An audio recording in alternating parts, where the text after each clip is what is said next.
Catherine Bernardo napaupo sa tabi dahil hindi makayanan ang kirot sa pagmamahal sa gwapong aktor na si Alden Richards. Oh my God, kung ano man ang kanilang patutunguhan sa kanilang relasyon, dapat lamang umano na magkaroon sila ng kasiguraduhan na maisakatuparan ang isa sa matagal lang hinihiling ni Alden Richards at Catherine Bernardo.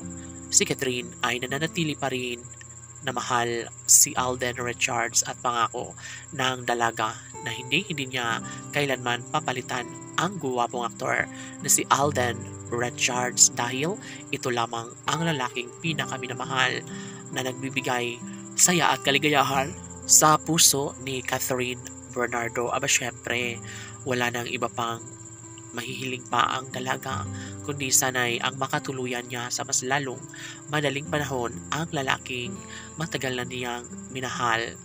Buo na ang tiwala at pagmamahal ni Catherine Bernardo at Alden Richards sa isa't isa.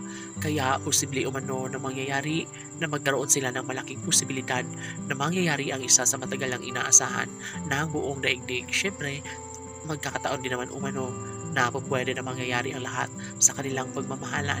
Wala nang iba pang mas nanaisin si Alden at Catherine kundi ang kaligayahan na nagbibigay saya at kaligayahan hindi lamang kay Alden at Catherine maging ng kanilang mga milyon-milyon ng mga taga-subaybay.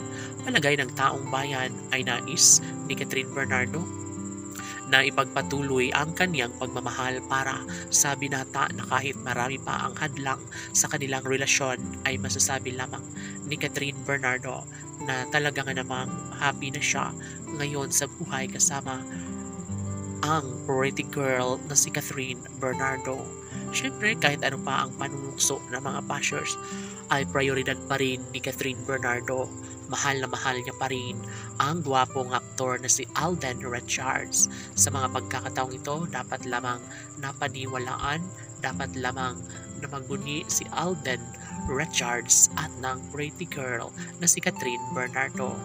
OMG, isa ito sa mga kaganapang nais na masubaybayan ng taong bayan. Alam niyo ba na sadyang wala nang ibang hihilingin pa si Catherine Bernardo kundi one day ay makatuluyan niya ang mga batang walang pagmamahal sa Cat and Love Team. Kahit na marami ang mga bashers ng Cat and Love Team, of course, pinapatunayan lamang umano ni Alden Richards at Catherine Bernardo na kaya nilang ibigay ang 100% pagmamahal. Talagang si Catherine ay para lamang kay Alden laban